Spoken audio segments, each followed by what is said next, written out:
Пайгамбарыбыз саллаллаху алейхи ва саллям айткан: "Фирашун лир-раджили ва фирашун лимраатихи ва салису лид-дайф ва рабиу лиш-шайтан." Bir төшөк бар адамдын өзүнө, бири үй бүлөсүнө, аял бала чакасына, үйдөгүлөргө, үчүнчүсү болсо конокторго, төртүнчүсү шайтанга.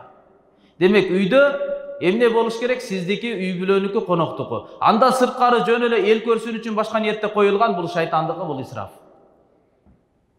Тойдо эмнеге исрафтарга жол берип атабыз? Өткөндө бир тойдо күйөө балага $300.000 машина белек кылынды.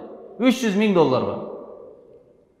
Bir үй бүлөгө эгерде $25.000 муктаж үй бүлөгө үй алып берилгенде, 12 үй бүлө кыяматка чейин ага дуа кылмак да. Канча деген исрафкерчилик. Динди тааныган үй бүлө эмне себептен? Эл эмне дейт? Фалан эмне дейт? Туугандар эмне дейт?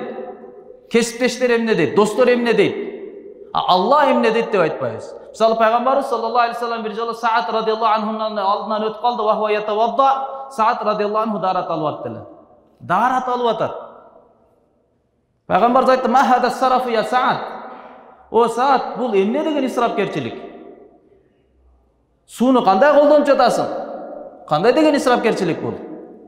Десе Саат разияллаху анху таң калып айтты: "О Алланын элчиси, эмне дарат алып атканда да исрафкерчилик болобу?"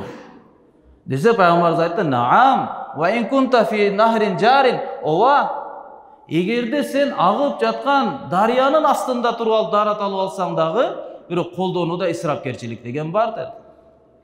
Sen кылгандан макул светтерди жандырып коюп, кыяматка чейин болсо деле акча төлөп кое турган акчаң бар, өзүңө уруксат бере аласың. Миллион долларга деле той кылганга сенин чамаң жетет. Бирок Алланын алдында күнөөкөр болгонуңду унутпай, исраф кылып атасың. Ал өзүнчө маселе. Исрафкерчилик деген өзүнчө маселе. Биздин кыргыз мамлекетибизде муктаж адамдар калбаш үчүн чоң инвестициялардын кереги жок. Инвесторларды алып келип же завод, фабрикалардын куруштун да кажети жок. Биз эгерде исрафтан чыгып алсак эле маселе бүтөт. Муктаждыкта эле чектеле турган болсок, бүткүл адамдарга кайрымдуулук кылганга мүмкүнчүлүк болот. Муктаж көчөдө калган адам, кийими жок, тамак ашы калган адам, жетим жесирлер калбайт.